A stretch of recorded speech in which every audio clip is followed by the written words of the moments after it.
Hi all, Clive Stanton here, and welcome to the 2022 Warhammer Skulls Showcase.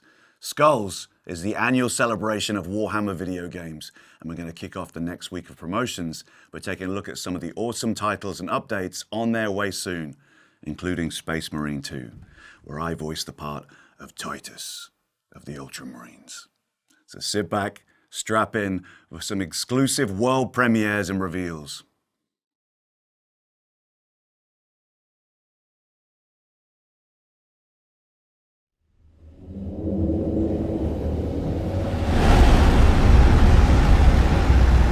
The city of Tertium is under attack.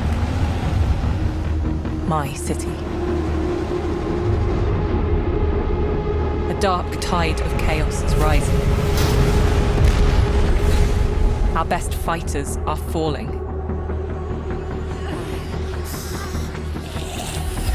It's time to try new tactics.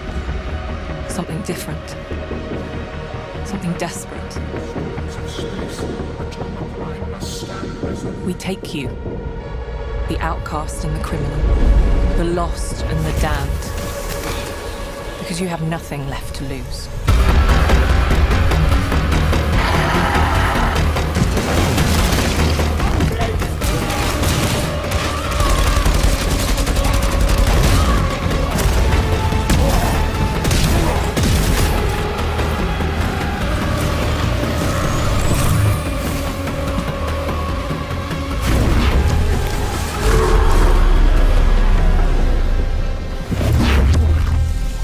You're the scum we're counting on now.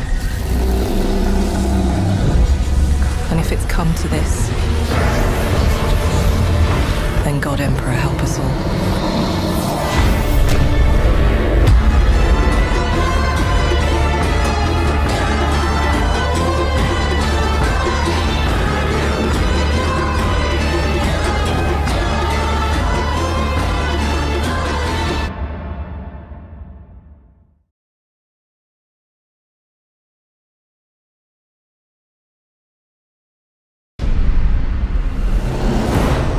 Commander, prepare to engage.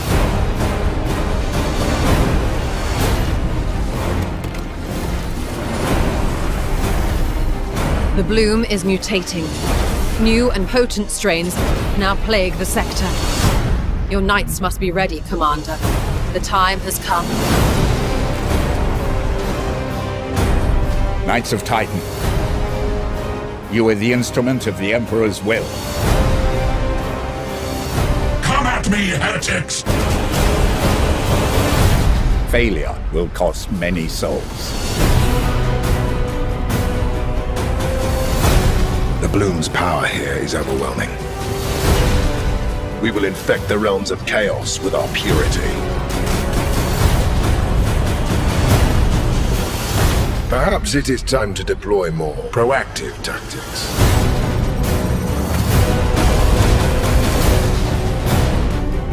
Each of my brothers is an army unto himself. A mighty shield against the coming darkness.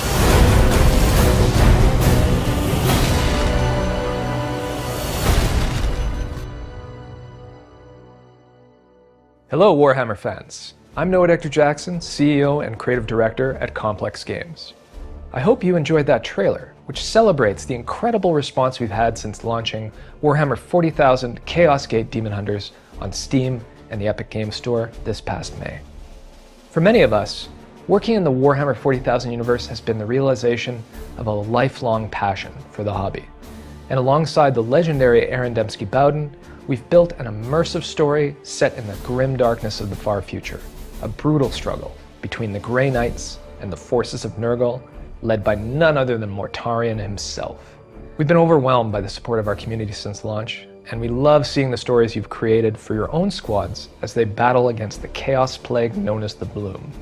As part of this Skulls showcase, we've commissioned a new requisition from Grandmaster Varden Kai to aid you in the fight against Nurgle. The Ward of Osseous is available for all players from today. See you aboard the Baleful Edict.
Summon the Elector Counts!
Tiny!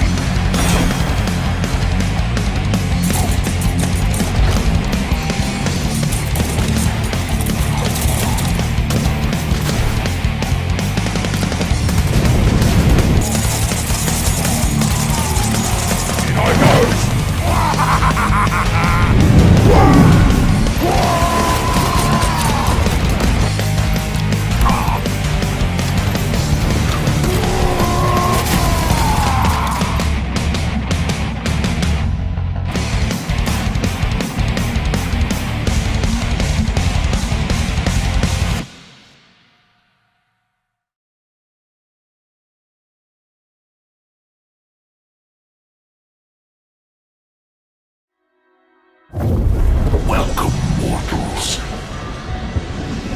I've something special waiting for you.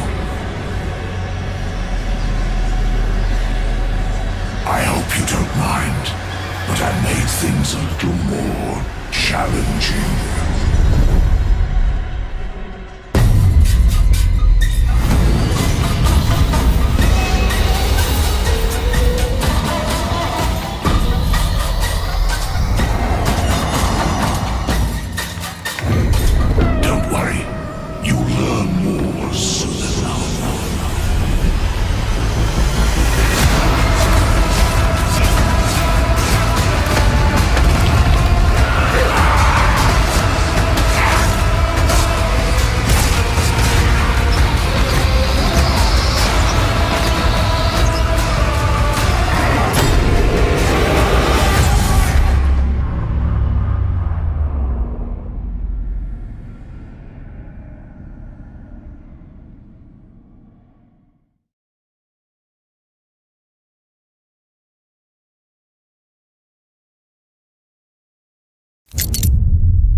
So working on a Warhammer 40,000 license, especially Space Marine 2, is an amazing honor, and I'm very excited about it. There are millions of people that love this franchise. And one of the scary things about this franchise is that there are millions of people that love this franchise. We didn't just want to create any third-person shooter. We wanted to create a game that embodied the galactic warfare that you come to know from this franchise. It is a passion piece for all of the people working at Saber.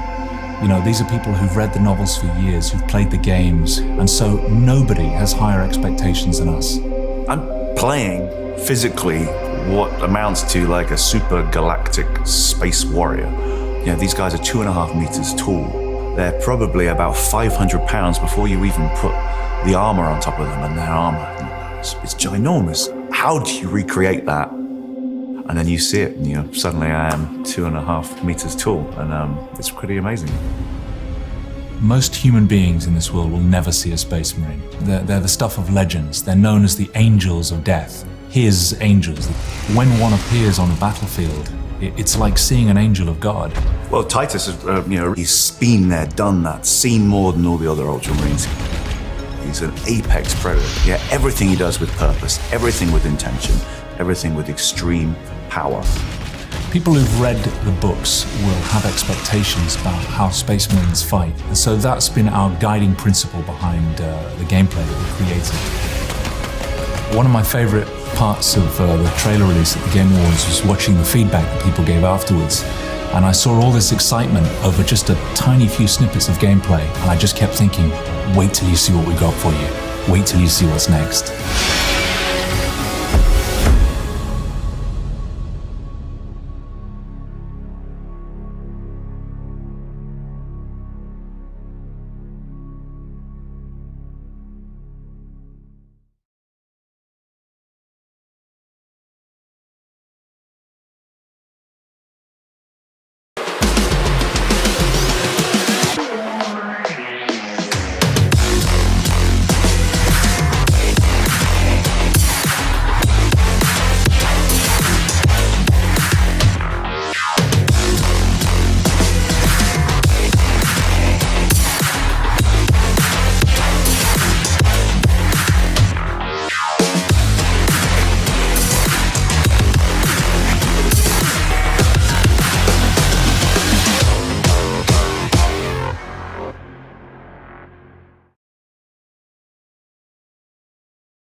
The galaxy is merciless. As life reached to conquer the stars, foes appeared at the turn of every corner. And many found themselves racing against the relentless march of oblivion. From the sons of a torn empire, brought low by heresy and treason, to the wandering children of the stars, makers of their own undoing. Those who broke their own gods and forged a path to eternity. And the spawn of savagery, hungry only for more battle. When life turns against itself and unforgiving devastation seeks to prey upon existence, who will withstand the whims of fate?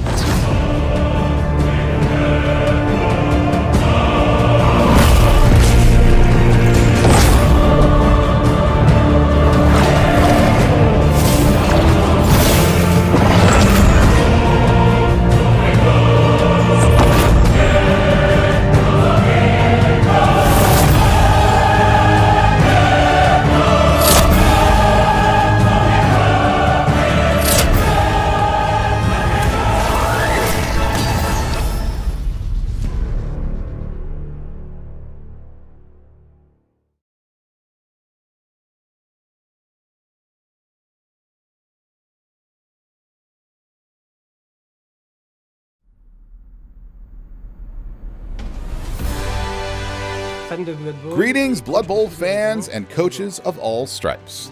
You've already had a look at several of the teams that will be included in Blood Bowl 3 when it launches.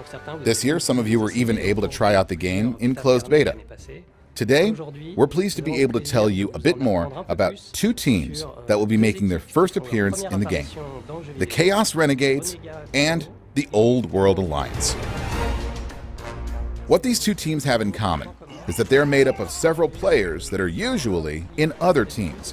So, with the Old World Alliance, you'll be able to make up a team that includes humans, dwarves, halflings, and the famous Tree Man support. This team combines the flexibility of the humans with the resistance of the dwarves. And if you still need a bit more punch, you've got the Tree Man, who can really block a zone. But make sure you manage the different parts of your team correctly, though.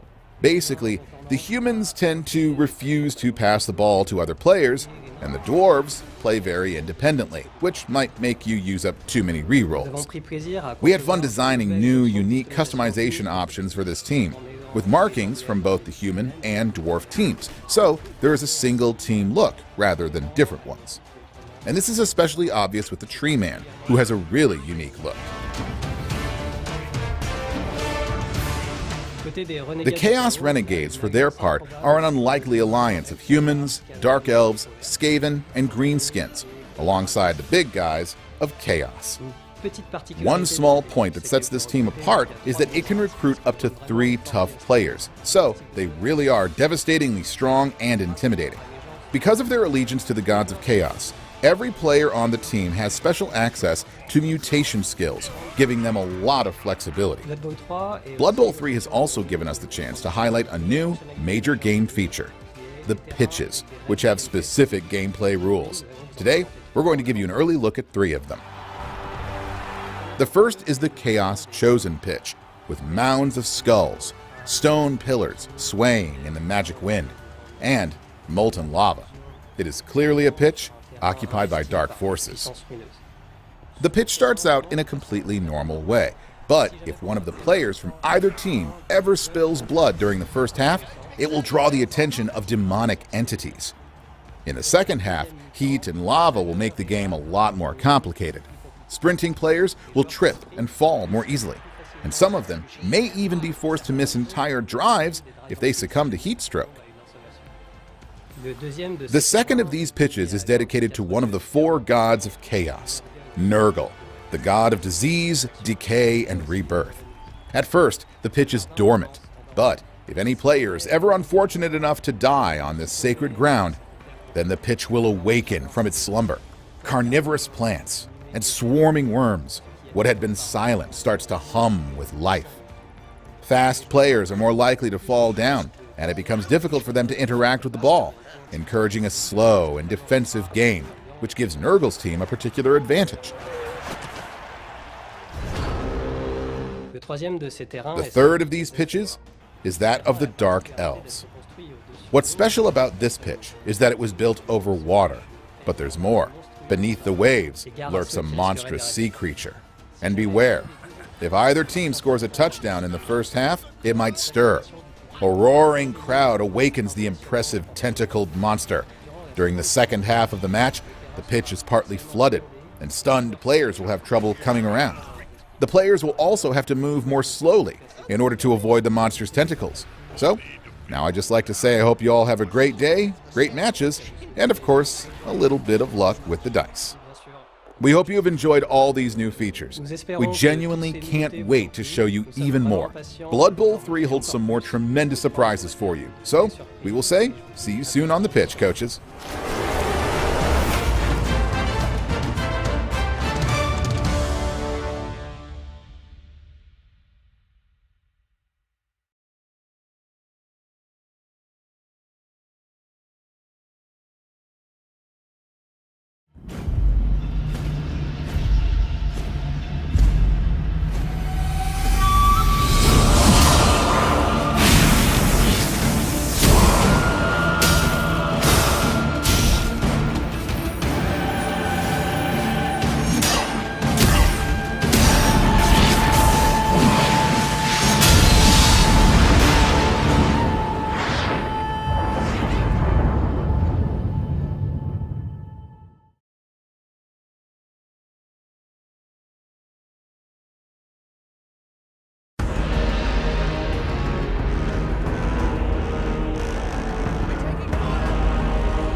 When developing Battlesector, we set out to create a definitive battle-scale turn-based strategy game for the Warhammer 40,000 universe. The base game of Battlesector features the Age of Crimson Dawn campaign, set during the aftermath of the devastation of Baal. In April, we released our newest faction, the ancient undying forces of the Necrons. And now, we're about to unveil the next faction coming to wage war in Battlesector.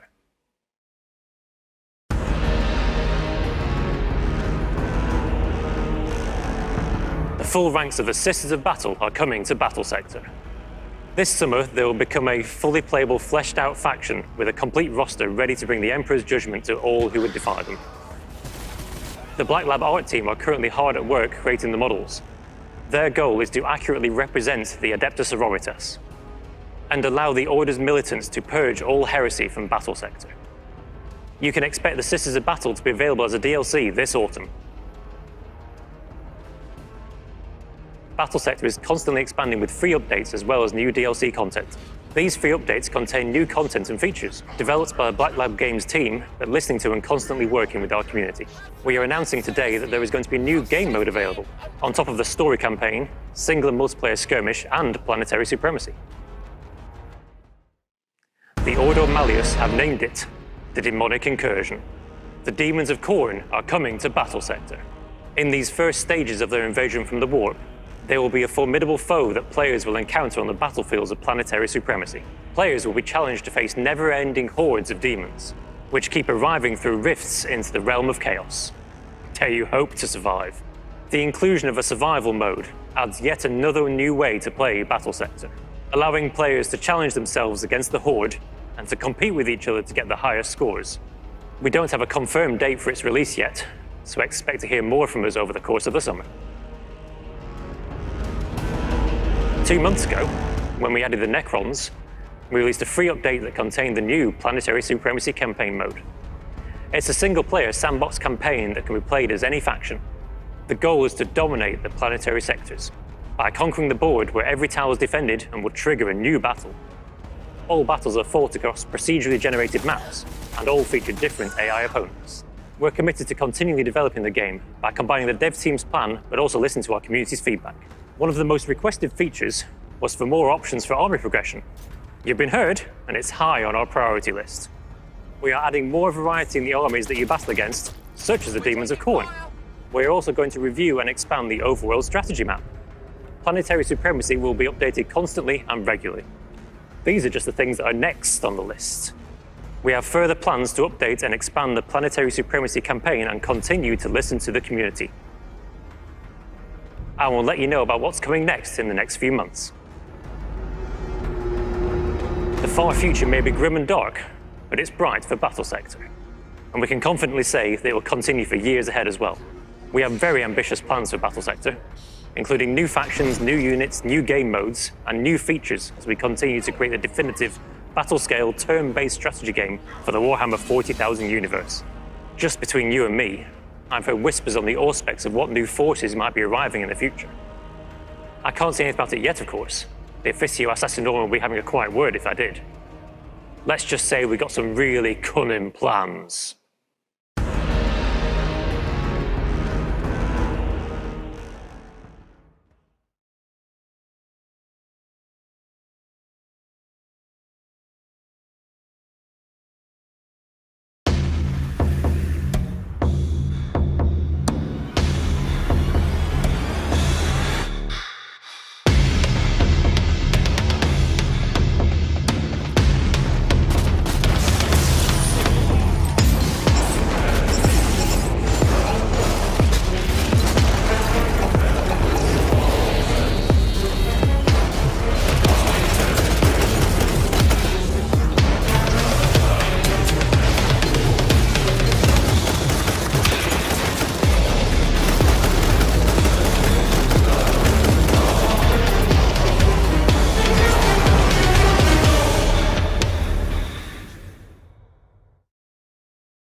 For millennia, our esteemed dynasty has served the Imperium of Man, bringing forth worlds from the darkness of the void and into the light of holy terror.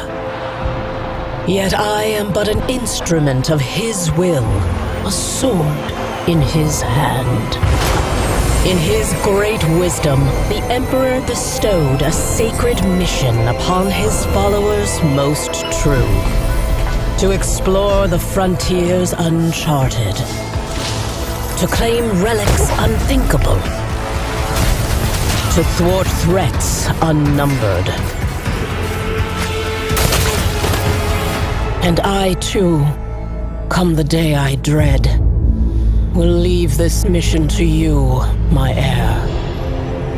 What will your fate be? One of service?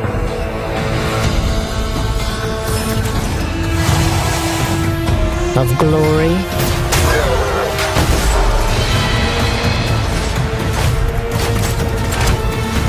Of heresy?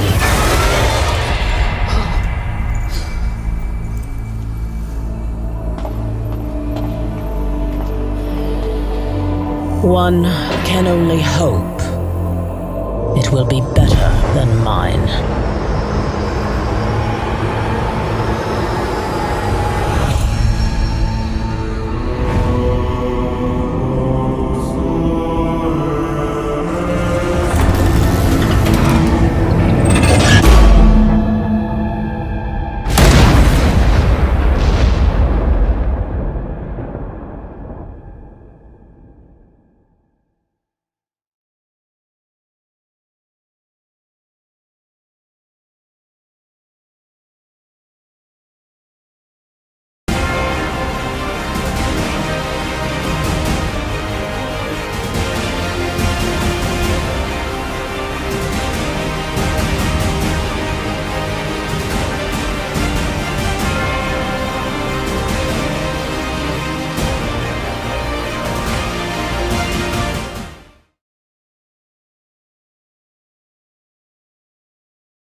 That was quite something. And next up, we have some great updates and announcements on our Warhammer mobile games.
made of fire and metal. We are above all. Under the tread of God engines, all things are equal in their insignificance. Yet we grant our might and flame to those with a worthy cause. We fight for the Emperor and humanity. We fight for the War Master. The gods of war shall walk, and death shall follow with us.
of light, the balance of nature is stably preserved. But dark powers are lurking. Disease, pestilence, mutations. I think it is time to brighten up this battle.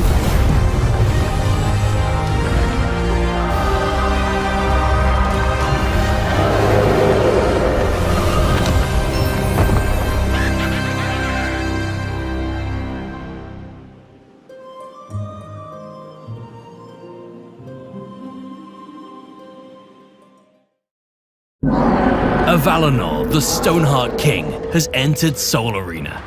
Bringing some light to the battlefield, the new captain will introduce the Lumineth Realm Lords. Like all Sol Arena captains, Valinor has a unique trait, Elder Wisdom. Once dropping to low health, he will get an extra free unit space in order to add the perfect unit when it matters the most. He won't start off with a lot of gems, but his starting unit will be a more expensive one.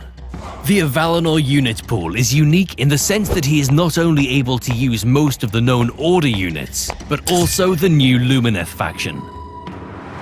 Living in Heesh, the Realm of Light, the Lumineth are gracefully mastering both mind and blade. Lords of the Arcane, they harness the power of light, wind, and earth into artful weapons of war. You're able to go for a more greedy playstyle with this captain if you're willing to take some risks in the early game. The extra unit spot goes well with building more active synergies than usual in the late game. Master your economy, and Valinor can be a real cash cow. Since Valinor's trait isn't active from the start, he has to be careful not to be overrun by aggressive captains. But if timed well, he can be able to utilize low health to pick first in the bonus rounds, while at the same time increasing his army size by dropping to low health. If winning is not enough for you, Valinor have some breathtaking cosmetics to show off while crushing your opponents. Are you ready to light up the battle?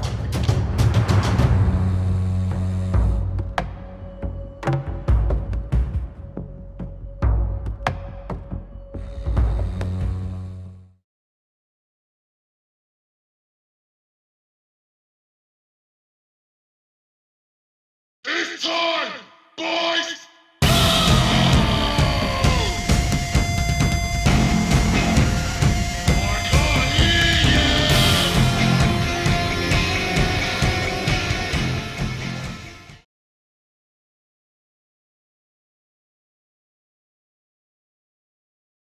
Well, there you go.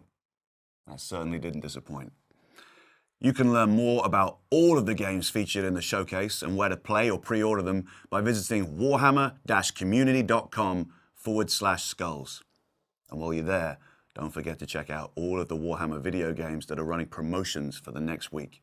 So if you've been thinking about taking a digital dive into the grim darkness of the far future, or the savage frontiers of the mortal realms, then maybe now's the time. Thanks for watching.